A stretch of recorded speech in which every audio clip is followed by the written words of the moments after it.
kill this whole assembly with hunger. What?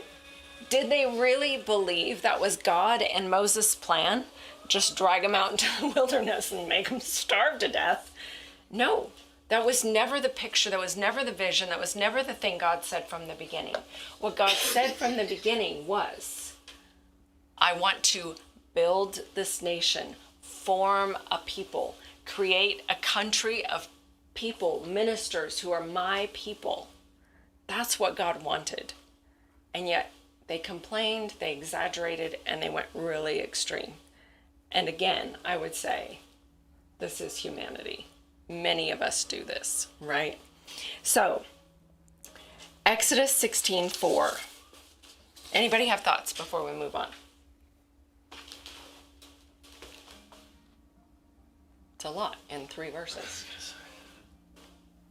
Okay, Exodus 16:4.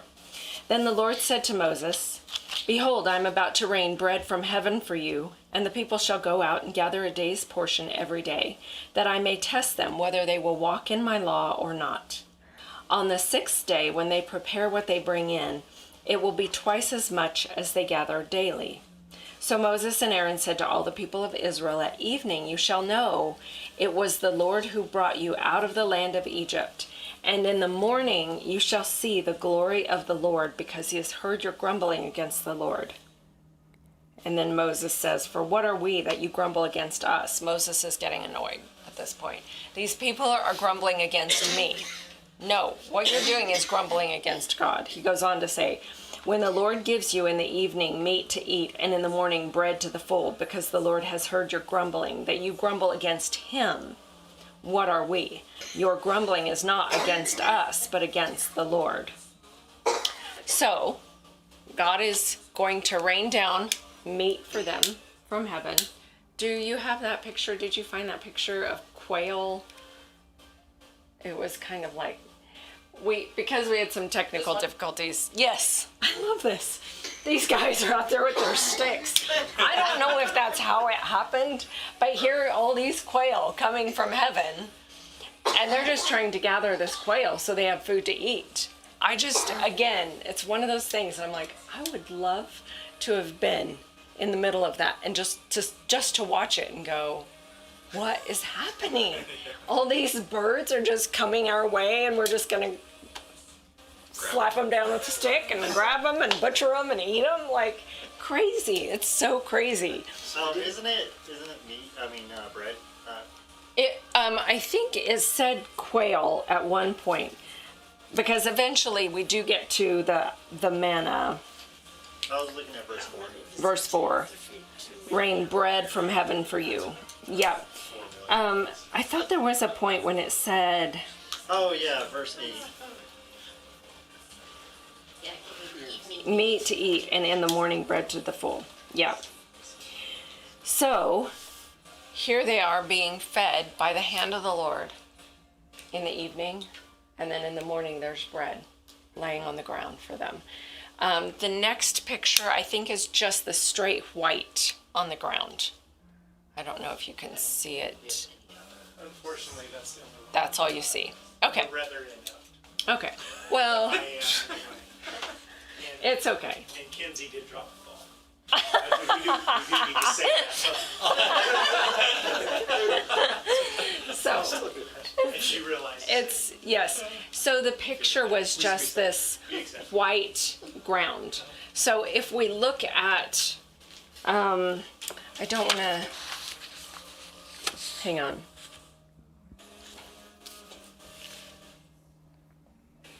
Oh, I wanted to say this. In verse 4, it says, Behold, I'm about to rain bread from heaven for you, and the people shall go out and gather a day's portion every day, that I may test them, whether they will walk in my law or not.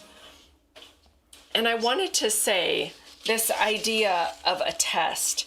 You know, a lot of times, depending what kind of background you come from, but you hear this idea of God testing you, and you're like, oh no, right? I'm never going to be good enough. And we aren't, and he knows that.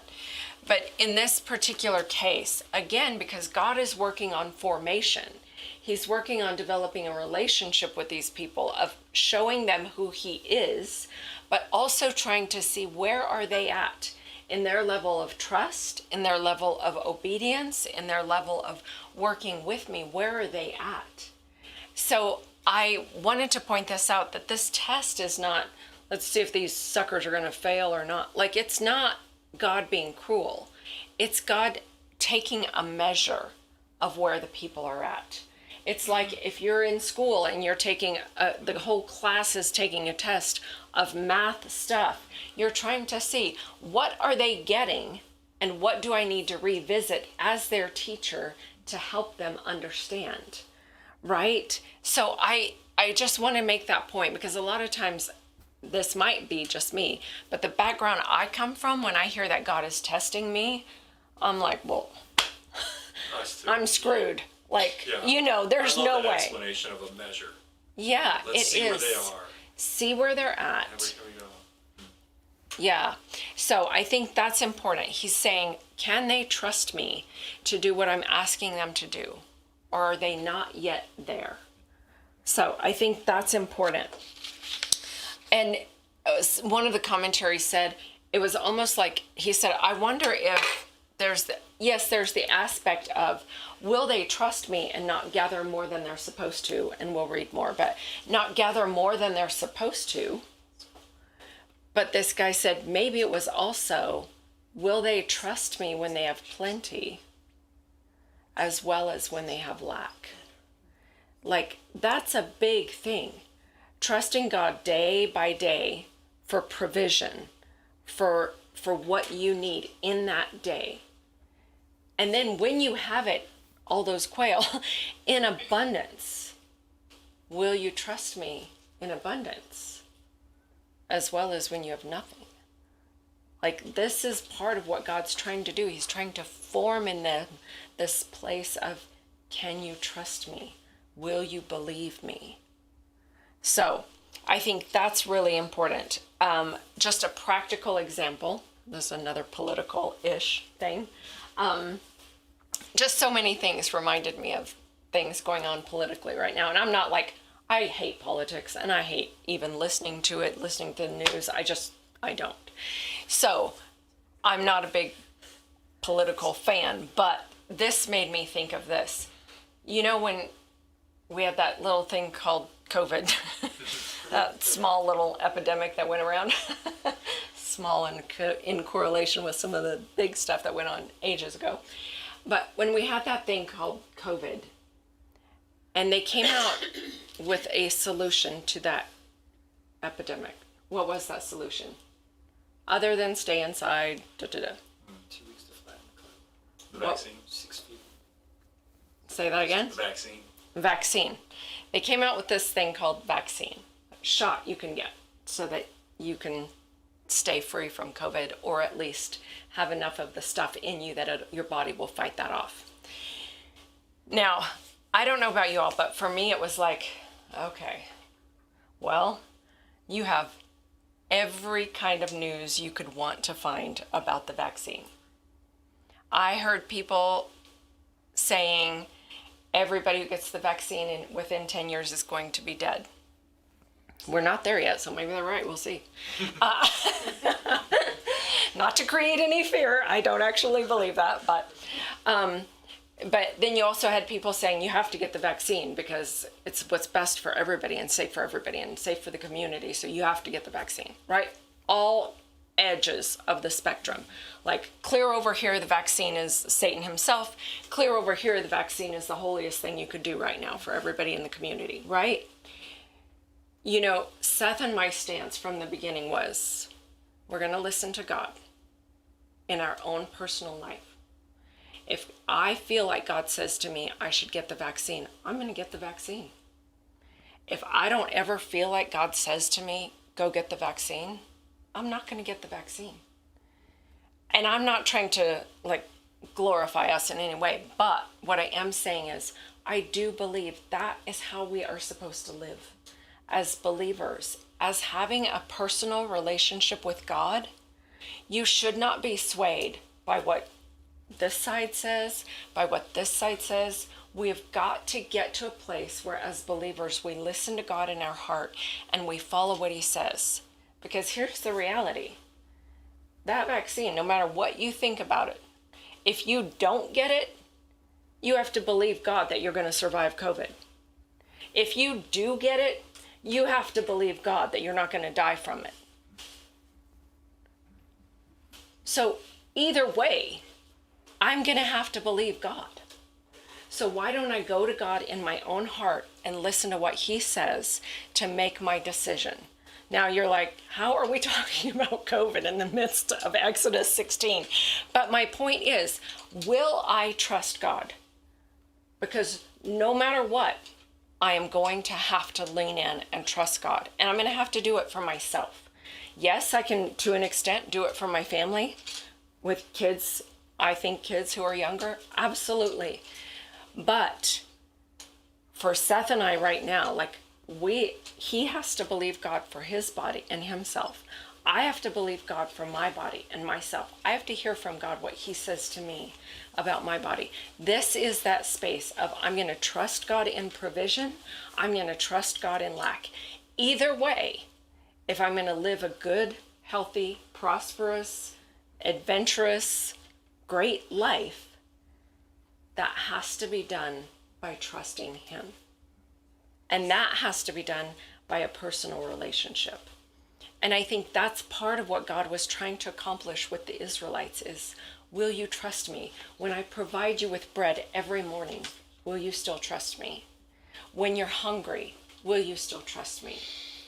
So this is part of the story. Go out and gather. And you gather a certain amount. Exodus 16 verses 5 through 20. Again, I'm not going to read it all. So let's go to verse 18, I think. Oh yeah. So I do want to read this. 13. In the evening, quail came up and covered the camp. And in the morning, dew lay around the camp. And when the dew had gone up, there was on the face of the wilderness a fine flake-like thing, fine as frost on the ground. And so I had pulled up a couple pictures. One was just this white ground, and it looked like what I thought it looked. Oh, you found it. That's it. Derek is, yes. Okay, pull that up I again. think he has all of them figured out. There you go. What is it? So this is that stuff on the ground that God has provided for them. And it says that when the dew melted, then they would go out and gather this. Now this was, let's read it. Let me double check. When the people of Israel saw it, they said to one another, what is it? And that is where we get the word manna. Like manna means, what is it? Yeah. For they did not know what it was. And Moses said to them, it is the bread that the Lord has given you to eat. It's what God promised you. Go enjoy it. This is what the Lord has commanded. Gather of it, each one of you, as much as he can eat. You shall each take an omer according to the number of the persons that each of you has in his tent. And the people of Israel did so. They gathered, some more, some less. But when they measured it with an omer, whoever gathered much had nothing left over, and whoever gathered little had no lack. Each of them gathered as much as he could eat. As long as they were obedient, trusting him, trusting what he said, they would be fine. And Moses said to them, let no one leave any of it over until morning. But guess what? They did not listen to Moses. Some left part of it till the morning, and it bred worms and stank. And Moses was angry with them. And again, remember how we talked about part of how we know the Torah is true is if these were actual Israelite Jewish people writing the Torah, they would never show themselves as bad. So to say Moses was angry, we see that this is another proof of the Torah being real. Moses was angry with them. Morning by morning they gathered it, each as much as he could eat, but when the sun grew hot, then it melted. I think that means it melted from the ground, not from what they'd gathered. And on the sixth day, they gathered twice as much. I lost my place. 2 omers each. And when all the leaders of the congregation came and told Moses, he said to them, "This is what the Lord has commanded. Tomorrow is a day of solemn rest, a holy Sabbath to the Lord. Take what you will bake and boil.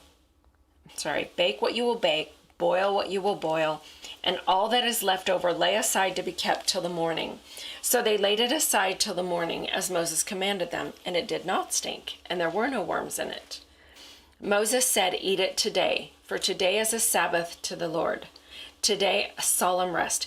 Today you will not find it in the field. 6 days you shall gather it, but on the 7th day, which is a Sabbath, there will be none." Now look at that next verse. "On the 7th day, some of the people went out to gather, but they found none." Mind blown. What the heck? Why is there no manna out there? Because God told you not to, and that there wouldn't be any. Okay, so we saw the picture of the quail. We saw the picture of the white ground. Moses gets a bit testy that they grumble at him and reminds them that they're actually grumbling against God. Now, in verse 12, it says, "And you shall know that I am the Lord, that I, the Lord, am your God." God is communicating his heart with them. All of this is God communicating his heart with his people. All of this is God forming them, right? So here we have him providing, saying, "Trust me, trust me. Can you just take an omer for each person? Not more than that." Some of them don't do that because they don't trust. Some do. And then on the 6th day, what are they supposed to do? Double up. And that night, none of it stinks. None of it gets worms in it. It's fine for the next day. What is God establishing here? Maybe. Somehow it was preserved. Yes. Yes. God is establishing, this is the first time that we see the Sabbath. It's the first mention of the solemn day of rest. It's the first mention of the Sabbath. So again, God is training his people. He's forming them. He's saying, these are the things that are important to me. These are the things we're going to do together. This is how I want you to honor me. God is showing his heart to his people. I think this is such a beautiful thing. So he's communicating, I want you to know me. I want you to trust me. He tells them exactly what to do and what not to do. And did they obey? Sort of. Did they think there would be more the next day? Some of them. I mean, these people are, some of them are in their house going, what are Bill and Joe doing out there trying to find manna? Like those idiots. Like they told us there wasn't going to be any, right? They were watching. Absolutely. And like, oh my word, You don't want to be these that idiot. idiots. Yeah. And there are people also watching going, I was going to go do that. Yes. Yes. I'm so glad I didn't go out there. Yeah. Right. Yeah. And also, the ones who were sitting there watching those guys out there were also the ones who were complaining, saying, let me go back to being slaves so I can eat whatever I want. Judgment. Like we all do it. We make these judgments and then we do the exact same thing that we just judge somebody else for. Can I ask a question? Yeah. It's just a technical question. I don't understand. Maybe somebody can explain to me. It says, everyone shall gather an omer, but gather as much as you want. Is an omer a form of measurement? Yeah, it's a form of measurement. And how is it? I know. That That seemed a little bit confusing to me. Do you have any insight, TJ, Mike? Do you have any? What verse is that? Well, yeah, let me see, because it is a slight bit confusing, because it says everybody gathered what they wanted and then they were filled. Gather as much as he can eat, and then he says, you shall each take an omer. That's verse 16. Each person is to gather what if you need an omer per person according to the number of your people. Yeah, mine says take as much or gather as much as you need. So I think it's just a phrase of like how much can you eat? That's how much you should get, and it should be about an omer. Yeah, and I also think, remember earlier it said an omer per person living in your tent kind of thing. So if you had 5 people in your tent, you're going to get 5 omers. And so maybe that's all it's saying is when he gathered, some gathered much, some gathered little, depending on who is in the tent. I don't know. That would be my only. An omer, according to our friends in Google, is about 2 quarts. 2 quarts. Okay. Yeah. So I'm trying to picture that. A quart. Gallon. Half gallon. A quart is a half a gallon. So A quart is a quarter of a gallon. a quart is a quarter of a gallon. So a quart is a quarter of a Okay. gallon. Okay. I'm just trying to picture how much were they actually gathering. Right. Okay. Cool. So, again, they paid no attention to Moses. Moses was angry with them. And again, we see miracles here happening. Another commentary I heard was that miracles are happening every day of our life. And so if miracles caused faith, everybody would be in faith, right? Because it's a miracle that your body works the way it does. Like that alone is miraculous. So anyway, again, faith based on miracles fades. And again, we see the humanity more than the heroism, reminding us that this is true. Okay, Exodus 16:21 through 31 is God establishing the Sabbath. So let's read from verse 27. On the 7th day, some of the people went out to gather, but they found none. And the Lord said to Moses, how long will you refuse to keep my commandments and my laws? Okay, I want some insight on this because this is something I was thinking about. And the Lord said to Moses, how long will you refuse to keep my commandments and my laws? See, the Lord has given you the Sabbath.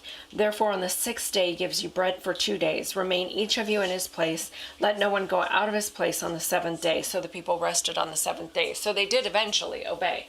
But my question for you guys, and this is actually a question because I'm like, I have a little bit of a hard time, and maybe it's just the way I'm reading it, but I have a little bit of a hard time thinking that God is going to Moses and saying, why won't you keep my commands? Because God knows it's not Moses, it's the people. But is Moses literally being held accountable for his people's behavior, for this 2 million people that are not totally trained? So this is just like a grammatical issue with Okay. translation. Okay. The word you in English, we have just one word. Okay. Obviously, in other languages, they have multiple words. It's a plural you right there. It is. Okay. Perfect. Thank you. It's y'all. That's y'all. That's what I needed to know. Cool. Okay. Because I was like, wait a minute. It's like, why is Moses in trouble? What? Yeah, Moses is doing everything you're asking of him, and he's being brutally grumbled against by all the people. See, being a military guy, that makes perfect sense to me. Sure. And I do think, Seth and I, in all of our leadership training and when we were training mission team leaders, one of the things we would say is every problem is a leadership problem. Now, that's not saying you caused it, but it is your problem, and it might be your problem because of something you've done or how you've behaved. So you do need to figure that out. And so I can see it in that sense, but I'm also like, I know that God is just, and he sees like the psychoness of the people and sees Moses obeying. So that really cool. I'm glad to know that. Well, Okay. and to your point, to clarify that, in that case, Moses was the leader, Yeah. so it was his problem. Yeah. So this was though his the problem, people that the that caused people it are not obeying is Doesn't mean his the problem. leaders even caused it necessarily, but it's still your problem. Right. Yeah. Right. I think Yeah. that's what you were meaning Yeah. more. Yeah. I do think, if you've ever worked with youth, I'm not saying this is always 100% true, but if you've worked with youth very much, you realize as soon as you work, Seth and I were youth pastors for a few years, and you realize like you're working with these kids, and then you're like, this kid, man. And then you go to dinner at the parents' house, at the family's house, and you leave and you go, oh. Now I understand. Yes, Yes.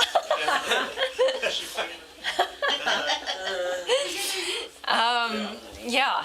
But to me, like, that is a reality. Like, as goes the leader, so go the followers, like in a lot of ways. Now, that's not 100% true. You know, when you, like, I know for some of you have kids that are adopted, I know like that can change things, different genes, whatever. And like I said, I'm not saying it 100% of the time is true, but even for us with our mission team leaders, when we would have it, they would come back and report these issues with their team. I was often like, yeah, because maybe you didn't ask the right questions, or maybe you weren't very clear on this thing, or maybe, and true for me too, like my kids. If you meet my kids and then you meet me, you'll be like, oh. At the same time, you get, especially a military guy, every so often you get that one knucklehead. Yes. And it doesn't matter. You could spend 23 and a half hours a day with this guy with your hands on his shoulders, guiding him. Right. Changing his diaper every hour and a half. Yes. And he's still going to be a knucklehead. Yes. Yes. And with 2 million people, you know he had at least one or two of those. Yes. And that is very true. And that's why I'm saying, like, why I was questioning this. Like, God, some of those Israelites, especially out of 2 million, some of them were just knuckleheads. Like, why are you blaming Moses? So he wasn't. I like that. Okay, so the last thing we're going to read is just this end, the verses. Oh, no. I wanted to pull up the picture of the seed and the bdellium, whatever stone. The other one, that one, yes. So this is, the manna was, it says this, we'll probably get there, but it says the manna was like coriander seed, which, put that other picture back up of just the coriander. So this is the coriander seed. Okay, now go back. So it says it was like coriander seed, but it was white like whatever that word is. Does anybody know that word? Bdellium. That's what it looks like. So it was white like that, and that's what they called manna. So that's what was on the ground. So let's finish reading. I just wanted you to see those pictures because I find it interesting, like what was God feeding these people, right? Quail and manna. And I wanted to know, what did that look like? So starting at verse 31. Now the house of Israel called its name manna. It was like coriander seed, white, and the taste of it was like wafers made with honey. So a sweet treat for breakfast. Moses said, "This is what the Lord has commanded. Let an omer of it be kept throughout your generations, so that they may see the bread with which I fed you in the wilderness when I brought you out of the land of Egypt." And Moses said to Aaron, "Take a jar, put an omer of manna in it, and place it before the Lord to be kept throughout your generations." As the Lord commanded Moses, so Aaron placed it before the testimony to be kept. The people of Israel ate manna for 40 years till they came to a habitable land. They ate the manna till they came to the border of the land of Canaan. An omer is the 10th part of an ephah. That's helpful in our English mindset. Oh!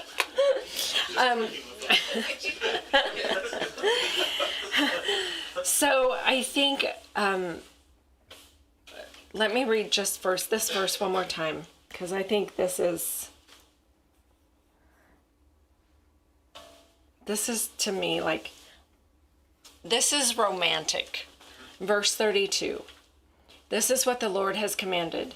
Let an omer of it be kept throughout your generations, so that they may see the bread with which I fed you in the wilderness when I brought you out of the land of Egypt.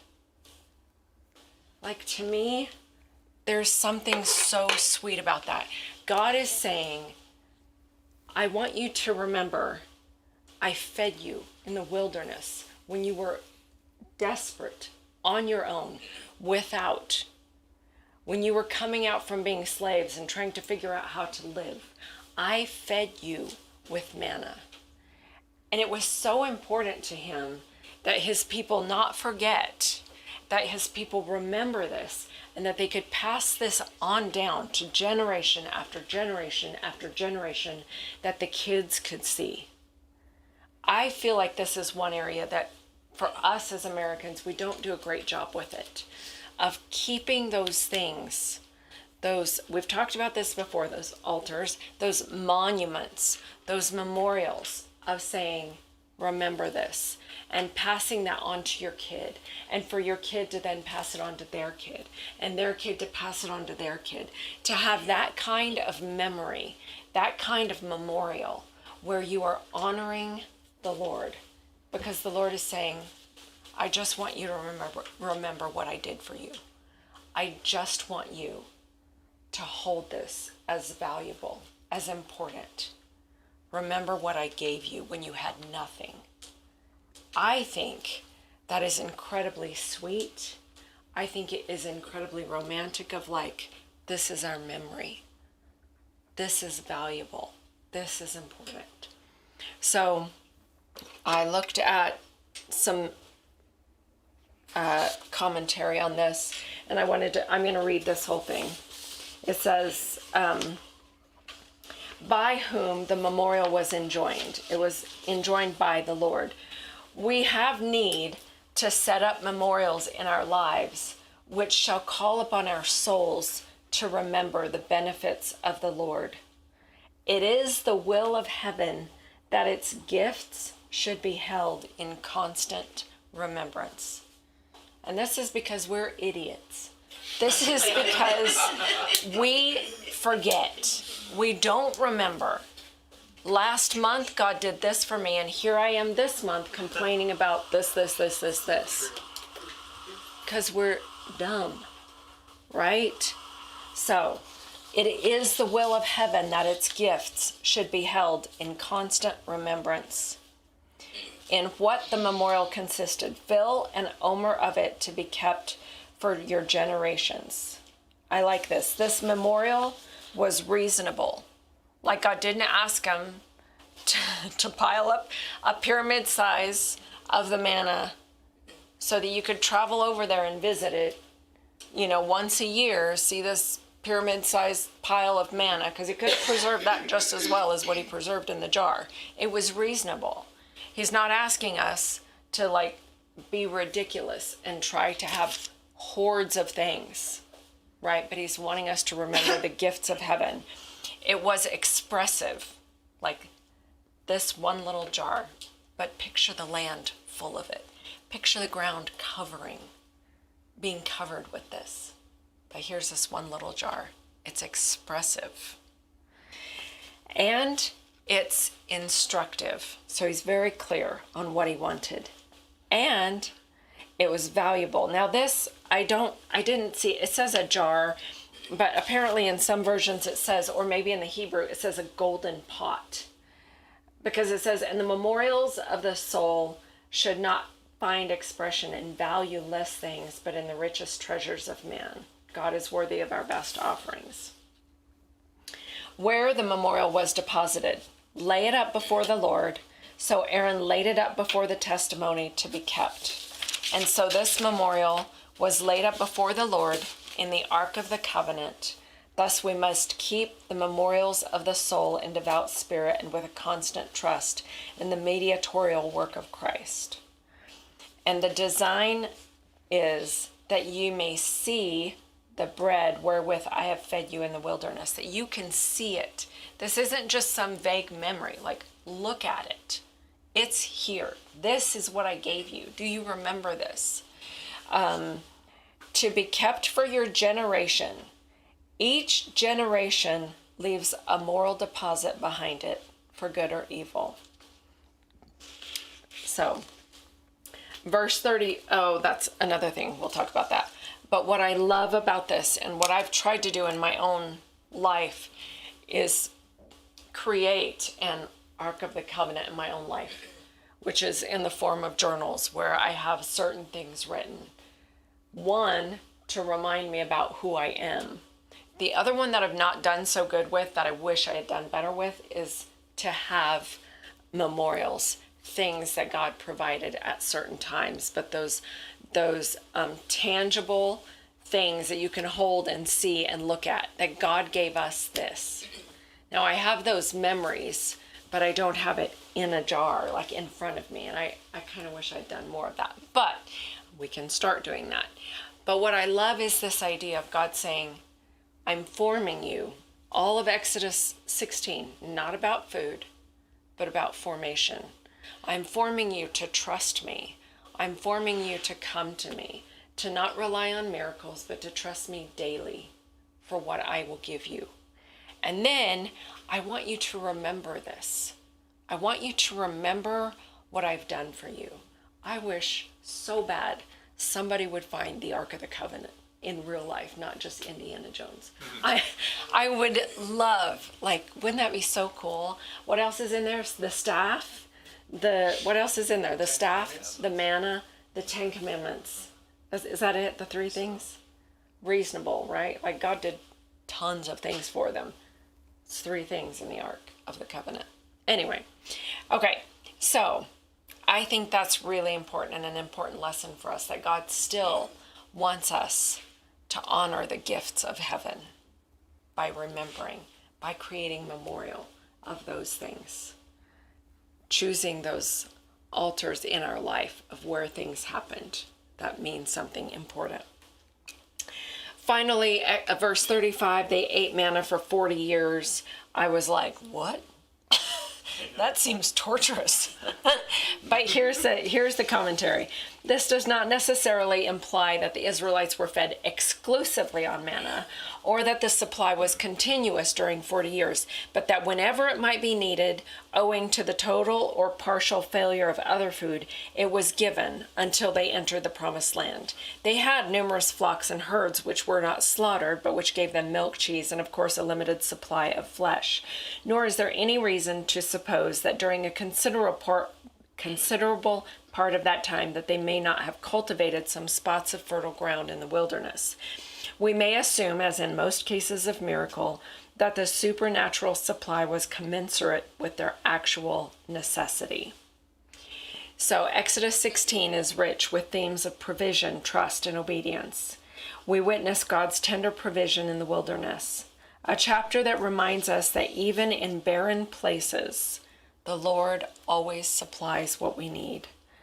The Israelites grumbled, longing for the comfort of Egypt, yet God responded not with rebuke, but with manna and quail, daily bread, measured and sufficient, because that is God's heart. This passage invites us to reflect, and I want us to do this now, invites us to reflect on our own wilderness seasons. Do we trust God to meet our needs one day at a time? Are we tempted to hoard, fearing scarcity, or do we rest in his rhythm of daily dependence? The Sabbath principle also emerges here, not just rest, but trust. Gathering double on the 6th day and none on the 7th was an act of faith. It reminds us that obedience is not just about rules, but about relationship, learning to rely on the one who knows our needs before we ask. So our next thing for tonight is to go into having communion. And I think it's so fitting because it is a memorial. It is a memorial to remember the sweet gift of heaven, of Jesus and his sacrifice. It is a chance for us to do exactly what God asked them to do. Will you remember what I have given? And will you make this a memorial in your life? So, I don't know, do we have some music that we can play? So, Seth, do you want to come up and just lead us in this and then do what you want to do with it and connect it in? I see my table has disappeared. Oh, I'm sorry. It's so hard to find good help these days, you know. We moved it. Thank you, Sandra. That was really You're good. welcome. So we have the elements here on this table. They're a remembrance. I love the picture Sandra created there. You know, a remembrance of the incredible depth and value of what Christ did for us. And, you know, that's something to never let go of. And so my encouragement today would be, as you take of this bread, eat of his flesh, as you take of the juice, which, sorry, again, is a bit unique. This is an interesting night. You know, we've had tech issues. And Sandra and I dropped the ball on the juice, so don't judge us. You know, it's not straight grape juice. It's not wine. You can talk to us later about what you think maybe it is, but it won't hurt you, I guarantee you. But as you take of the bread and remembering his body, broken for you, broken in order that you might live, his blood shed, literally bringing us from death into life. You know, the whole concept, you hear me say it often, of as we are new creations in Christ, literally made new. Not just regenerated, but literally made new. That's what we're remembering tonight as we take this. So I think, since I don't have my table here, let's just do this. No, you don't have to go get it. We can hand these around. Why don't you just pass it around? And there's plenty, so take two if you want. Because this is a remembrance. You know, it's something of significance. This isn't just a little ceremony to do. This is like remembering what he's done and the depth of that, and letting that soak into every piece and part of our lives, you know? I'll just wait while that goes around.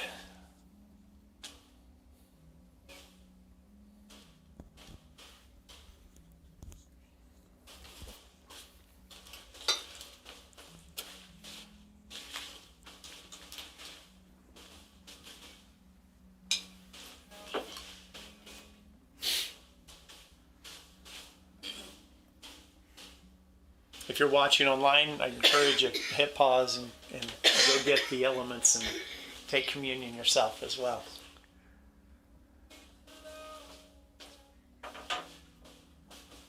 Sandra, I don't have any.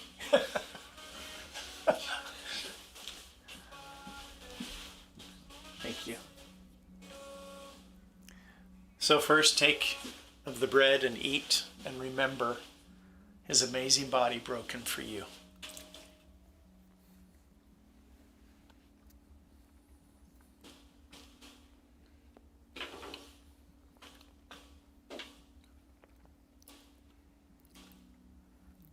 And in the same way, we take this cup, remembering his amazing blood that was shed for us, bringing us into complete newness of life. So take and drink.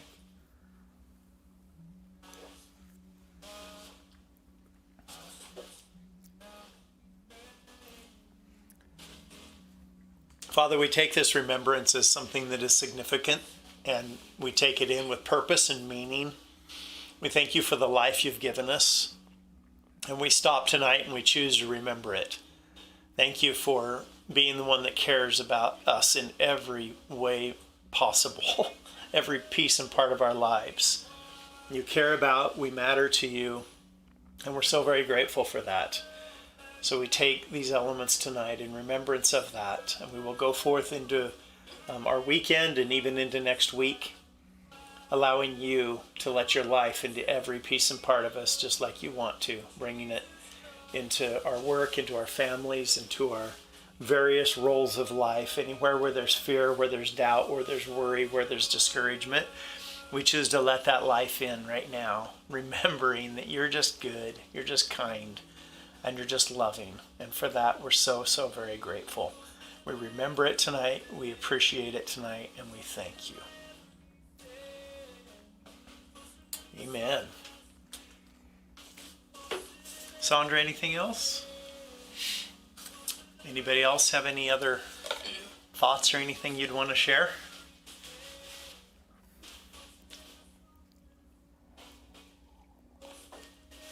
Well, with that, we'll close out. Thank you for watching if you're online.